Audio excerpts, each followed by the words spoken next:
2.8, absolute value functions. So let's up chapter in chapter 2. We talked about absolute value. How do we graph them?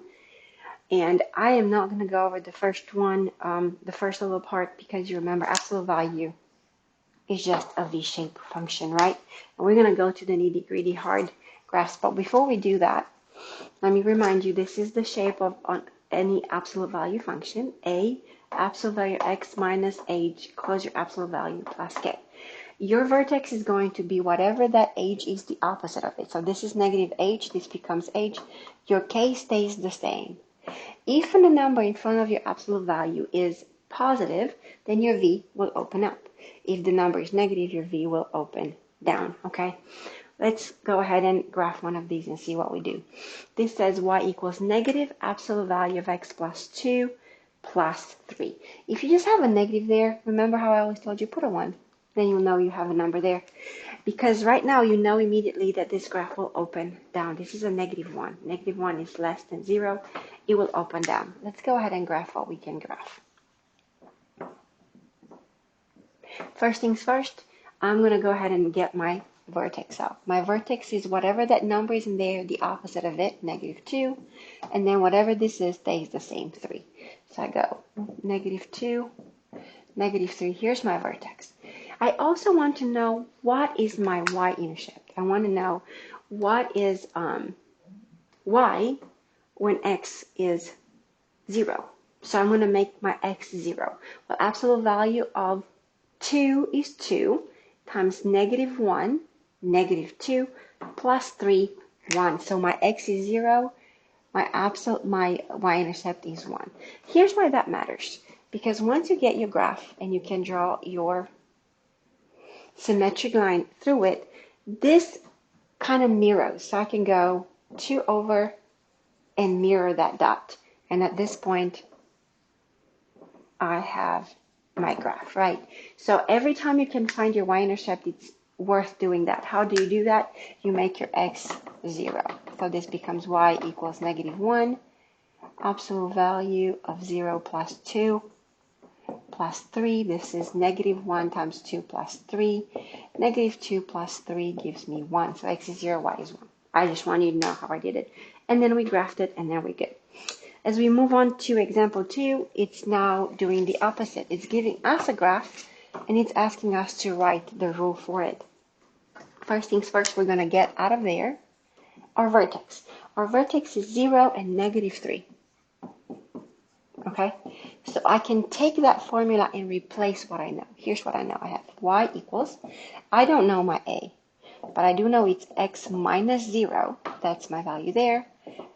Plus negative 3, right? Or I can rewrite this as a. This is going to confuse you all. Absolute value of x minus 3 so far. And now all I have to find out is what is x. And if you look at your graph, they're giving us a point. The point is 2, 1. So I can take that point 2, 1, replace it in here for x and y, and find my a. So y, or 1, equals a. Absolute value of 2 minus 3, or 1 equals 2a minus 3. I plus my 3. 2a equals 4. A equals 2. I can now put this in here and get my final equation. Y equals 2. Absolute value of a, of x, not of a, minus 3, and that is the absolute value equation from that graph. How did we do this? We first pull out our graph, our vertex, plugged it in for h and k, and then took whatever point they gave us for x and y to find our a step by step. As we move on, we get to interpret some word problems, and we are done with chapter 2. Example 3 deals with a equation that looks like this. Y equals negative 1.4, absolute value of x minus 2.5. Let me class my absolute value, plus 3.5. The first thing they want you to do is graph the function. Well, this is a real life problem. I'm going to stay here. And then my vertex is 2.5. How do I know this is the opposite of what's inside the absolute value, and then 3.5. So I go 1, 2, 3, 4. I'm going to make this a little bit longer. 5, 6. 1, 2, 3, 4, 5. My vertex is 2.5. 1, 2.5. 1, 2, 3.5. My vertex is right about here. And I want to know if I can get my y-intercept, I guess.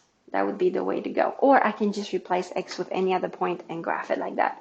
But if I want to make find my y-intercept, y will be negative 1.4, absolute value of negative 2.5, plus 3.5. Let me plug that in the calculator really fast. I get negative 1.5 times 2.5. Why? Because I need this become positive because absolute value, plus 3.5. Believe it or not, my y-intercept is 0. It starts right here, which means I can go half here, 2 more here. Here's my graph. How did I find that? I went, well, x is 0. That means y equals negative 1.4 times absolute value of negative 2.5 plus 3.5.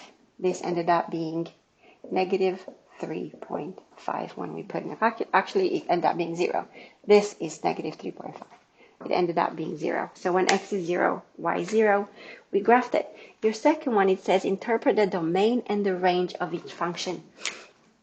Domain deals with x. Where does it start? At 0. Where does it end? At 5. So your x is less than or equal to 0, greater than or equal to 5, right? When you look at your range deals with y. We already know it starts at 0. Where does it end? At your vertex, which is 3.5. So x, you go where it starts, where it ends. Y, where it starts, where it ends. And that's your domain, and that is your range. Okay, as we look at example 4, I had to pause for a second because this is a pool problem, and I don't know anything about pool. And you know this because we did this in class, and I had to think about it for a second. But they tell us what you want to do. You really want to shoot the A ball into a corner pocket, and all of that information to say you want to bank the ball off the side at 6-0. I had to look up to know what that means, but that means that is my vertex. The ball is going to go like this and like this. This is where it's going to hit, and then change direction. This is 6-0, right? So that's my vertex. I also know that the 8 ball is at a certain point. So they're giving us a point. This is just a point where the ball is. That's my vertex. So we're going to do the same thing we did before. We're going to first plug in here the vertex information, which is y equals a. Absolute value of x minus 6 is always going to be the absolute value, the opposite value of that. And plus k, which would be plus 0, but I don't need to add a 0 because it doesn't change anything, right? So that's where I am. Where does this come into play is I can plug this in here to get my a out. So I go 5/4 equals a, absolute value of 5 minus 6. This is a pretty easy problem, right? This is 5/4 equals a times absolute value of -1. -1 in absolute value becomes 1, which means basically a is 5/4. So my equation becomes y equals 5/4 absolute value of x minus 6.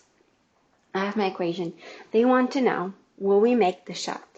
Well, we're aiming for 10, 5. So if we want to know if we make the shot, if we replace x and y with 10 and 5, we should get an equality. Let's see.